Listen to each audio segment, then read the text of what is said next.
Hi there, Adapter TechXers. Here we are at the Urban Living Festival, Canary Wharf. I'm so delighted to be here with Fred. Fred is the CEO of Lavanda, and we're going to talk a little bit about what is Lavanda.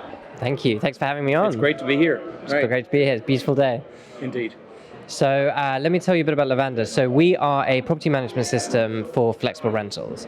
That means that short, medium, and long-term rentals blended together in a multifamily, student, co-living context. And we've been growing out of the UK, but we're now across Europe, Middle East, Australia, and the US. So you're scaling your business relatively quickly, getting funding. So quick question for you, where are you in your round series? Great question. Yeah, so we recently did a growth round. We were very thankful to have Starwood Real Estate from the US and a European VC called Finch Capital who came in, and we raised about $7.5 million just a couple of months ago. So very lucky before all the current recessionary talk was going on. And we're using that to, we are global, but we're focusing actually largely on Europe, where it's our homeland, and particularly Spain and the UK, super interesting markets for us. But we do work with Starwood a lot in the US, and that's partly why they funded us on the commercial side. It's great to bring this to the market. So when you think of your business, and certainly we're going to ask you, are there others like you? So when you think of what you do, what are the core 3 to 5 services within the tech stack that you offer that maybe others don't, or you do better than the others? Absolutely. So we effectively have 2 products. One we call short stays, and that is almost, think of that as just purely short and medium term rentals in the context of a multifamily building. So we would work alongside someone like Yardi, who we're integrated with in that context, and we would allow those systems to effectively branch out into short, medium term rentals and offer that in the building for the resident and for the tenants. Our other product, which is newer and being built out alongside Greystar and Starwood, is a full property management system doing short, medium, and long-term rentals in one go. So in fact, there we become more of a competitor to your Intratas or Star Reses of the world. But we focus a bit more narrowly, generally speaking, on co-living and student, because we see more natural use cases of short and medium-term rentals within those buildings, if that makes sense. Yeah, so I'll probably frame this the wrong way, but if you take a kind of a legacy platform like Yardi, and tell us how you're integrating it, because that's not easy. So are you doing it through APIs, or how are you actually connecting with them? Great question. So we have an open API structure. So the part of Yardi that we partner with is their Voyager, so their underlying accounting package. Now, for us, accounting is not something we're interested in. We see it done very well around the world. That's not necessarily what we're trying to do. What we're building is on the consumer journey through the operational stack, and then we connect either via open API, or to be honest, with someone like Yardi, is more using their system, which is a sort of FTP server style thing, which is not our ideal, but we're happy to do it with them. But with most others, we do it with a fully baked in integration. So an example is someone like Airbnb. I know a little bit different, but there we have a fully fledged API. We're a partner there, and everything is just real time, simultaneously. That's the kind of stuff we like to do. So what do you think? Is this like accelerated adaptation, or are you truly an innovator? Yeah, great question. So, well, we believe that buildings as a whole have been starved of innovation, and it's a little bit, there's a little bit of a kind of an IBM philosophy going on in real estate. You don't get fired for putting Yardi in or whatever it is, and unfortunately I think that has left certain elements of consumer journey, operations, and automation, which is the next thing that we're moving on to, lacking everywhere, frankly. And I think it's just, if you want to go rent something, 9 times out of 10 you're going to be disappointed when you compare that to Uber or Airbnb or one of these other experiences.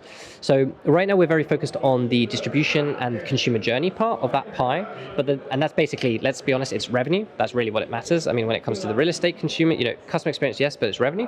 The next 50% that we're focused on is operations. How do you get super efficient in that building? And we came from the short-term world, the short-term rental world, and there it was natural, right? To run a hotel or whatever, you have to be super efficient. Automations are everywhere. As we've moved into the longer term piece and blended it, we're amazed at how little real automation there is.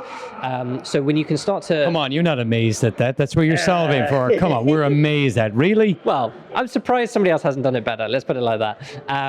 But that's exciting, you know. If you find, and I think the real thing then comes down to why is that not happening, right? Why are we not just automating the hell out of this? Because at the end of the day, it's efficiency and everything else. And there you get into the kind of mad, creaky real estate tech stack world, and there's lots of vested interest and reasons why that's not happening. But we're just trying to break through that basically. So it sounds like you're not trying to get dragged in there. You're trying to, go above the foray and look into it and help them through it, right? So as we think about it, as we wrap up our conversation, because we could completely geek out on this for the next, couple hours, is what are your tips and takes for those that are maybe looking to evolve their tech stack, maybe looking to evolve into a more efficient building operator or an owner or an asset manager? What's your final tips and takes that you'd say, do this, not that? Absolutely. I think the first thing is you have to be uncompromising about Open API. Like, absolutely. And if I hate to say this, don't believe in Open API sometimes. It has to be a marketplace where there are no hidden fees, no walled garden, all of that stuff. That's so important for the health of the system, because I guarantee you, when you come with your beautiful idea and you've got your building and it's, I don't know, you want to put a co-working in, you want to do this, if you can't encourage that ecosystem of third parties, you're never going to get to the innovation you want. So that's a really important part. And I think ultimately some of these players are going to have to take some risks. Right now, building operators are not allocating a percentage enough of the building to tech. They just aren't. That means the tech providers get squeezed, the innovation gets squeezed, the whole system comes down. So as a tech provider, one of the challenges I have to prove is deploying Lavanda, it either has to increase revenue or drop costs, because otherwise, they're not going to pay for that innovation.